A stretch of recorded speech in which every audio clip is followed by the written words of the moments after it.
یاسین راسې وایي چې ته خبرې هغه څه وو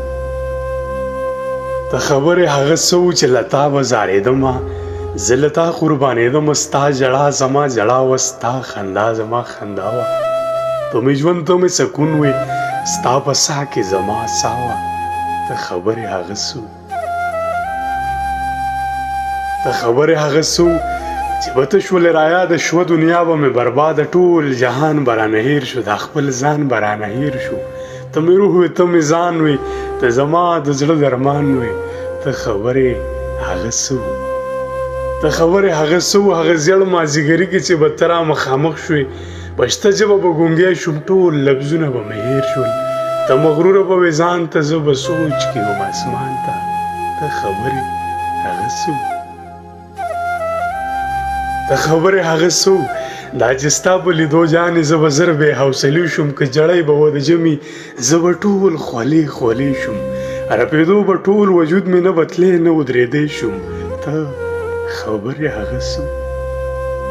ته خبرې هغه څه وو دغه مینه وه نیکبختې د سپۍ د لال نه پاکه ما له تا سره کوله خو ته ډېره وې مغروره هېڅ دې نه ګڼم د راز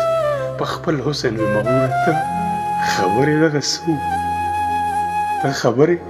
دغه څه وو لیونتوب و ماشومتوب و ناپوهي و ناداني وه مینه مینه مهینتوب و زه هم ستا عشق کې بېخوده اوس دانا شوم او هوښیار شوم مینه کار د غریب نه دی مینه کار د غریب نه دی مشغولتیا ده د خانانو اوس چې څوک وایي مین یم زه په ټک ټک په خندا شم بیا خپل تیر وختونه یاد کم چېرته کښېنم یو ګوټ کې بیا راپاسم زړه مې تنګ شي زه له ځانه لرې تښتم ځان کړم مخکې زه پسې شم خو اخر دغه ځای له راشم اوس په دې خبره پوه شوم زموږ منځ کې یو دیوالو ته زموږ د ملک لور وي موږ د خړو کوټو خلک ستا به چېرته خوښېدلو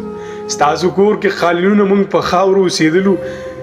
ستاسو کور کې قالینونه موږ په خاورو اوسېدلو چې زما او ستا ترمنځ نه نصیب کرښې جدا دي چې زه ډېر یمه بېوسه په خپل ځان هم قادر نه یم نو بیا ته به څنګ نه تللې نو بیا